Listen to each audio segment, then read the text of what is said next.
My name's Nathan, and for my speech, I'm doing violence in video games and how it correlates to violence in real life, which is a touchy, not really a touchy subject, but it's a one that's always interested me because I play games, not an overbearing amount because I have two kids and work a full-time job.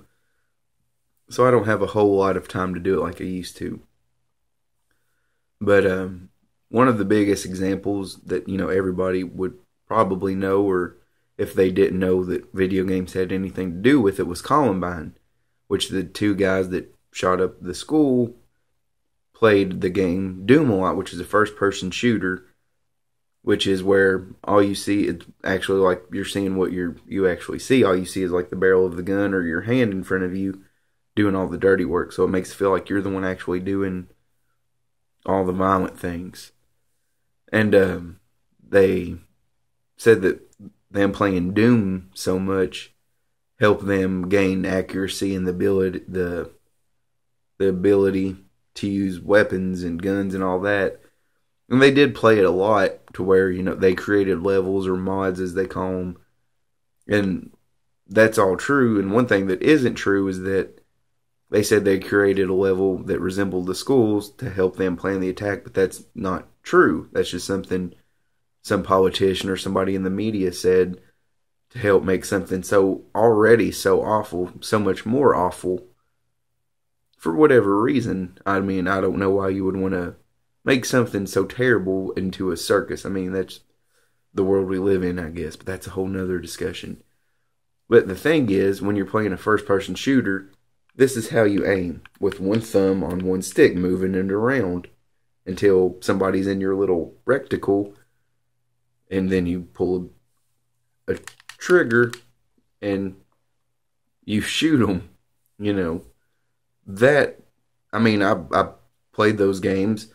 My buddy came over and he brought his 9mm handgun and we shot at targets, not people. That would negate my whole story. At targets, and it does not relate at all because I'm a terrible shot in real life. I hit the target, but if here's the bullseye, I'm shooting way up here, so it doesn't really help. But that's what they try to blame it on. There's another instance where the game Mortal Kombat, which is a fighter game where you just have two people and they fight, is super violent and bloody and gory. Where this was years ago, it was two little boys. They're like 8 or 9, 9, 10, 10, 11. One of them put one in like a headlock and stabbed him in the chest with a knife or a blade of some sort. And some other politician or somebody in the media said that was a finishing move in the game, which is false. It is not.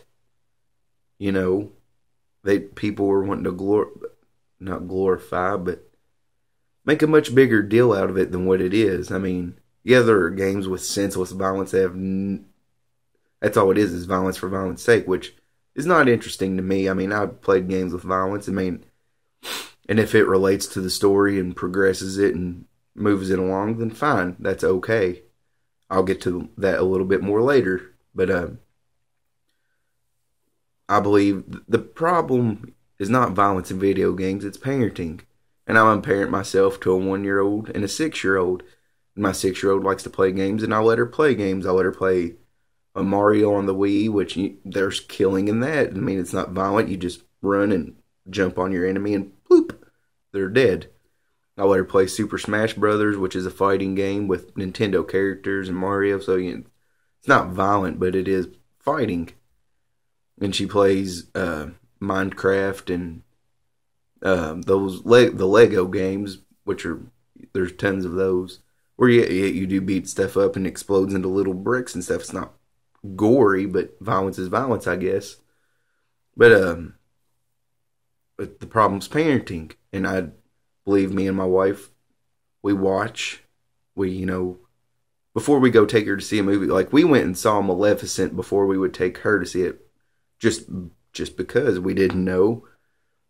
And they love Cinderella, so we wanted to take her to see it. So you got to do research.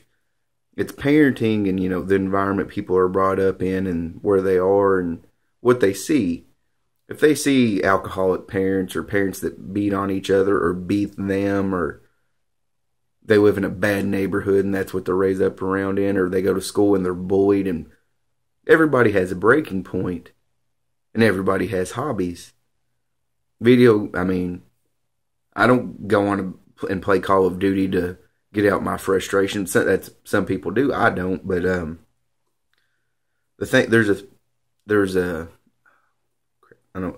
a board that was created in the early 90s called the ESRB, which rates games, which that you can see is rated E. It's a football game because, I mean, football is violent, but it's not violent. If you tackle somebody, it's much less than shooting or stabbing.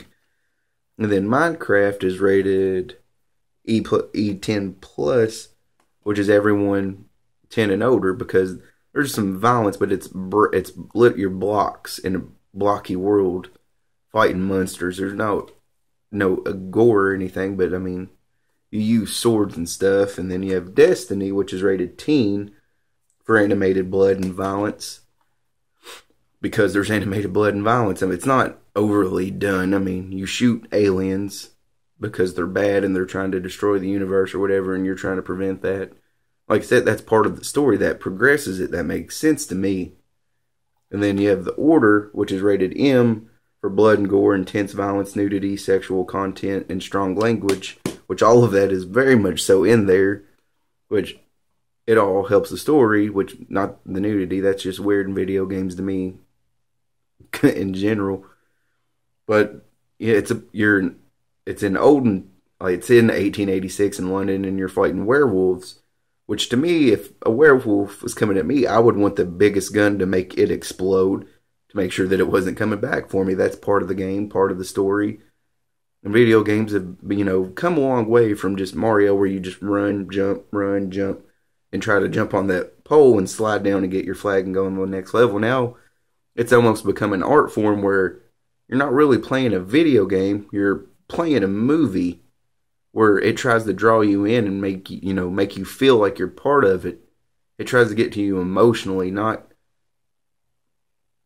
influence you to go out and do what you see, but just to be a part of that moment, or whatever you want to say. But if parents would just, read up on this stuff, not just blindly go into it. I mean, a little common sense is what it takes. My parents, I pretty much had free reign when I was little. I wasn't a bad kid, but I mean, I grew up with wrestling, playing any video game I wanted, watching rated R movies, action movies, fighting, shooting, this and that, superheroes. And it never even occurred to me or put it in my head, because my parents didn't fight or drink or anything like that, that I should take what I see and take it out in the real world and hurt somebody. What it actually did to me was give me a sense of right and wrong, because it was never the good guy going out and just looking to pummel somebody or shoot them or kill them. It was defending themselves or defending somebody else, or getting the bad guys, not killing them, getting them in jail or whatever it would be. So, I mean, it's easy to say that violence in video games is he shot somebody in the game, so he said, I can go out in the real world and shoot somebody and nothing will happen, just like in the game. There's punishment in the games, of course. It's nothing bad or real. Like, the game's not going to electrocute you because you shot somebody you weren't supposed to. You'll just lose a life or whatever. But there are penalties.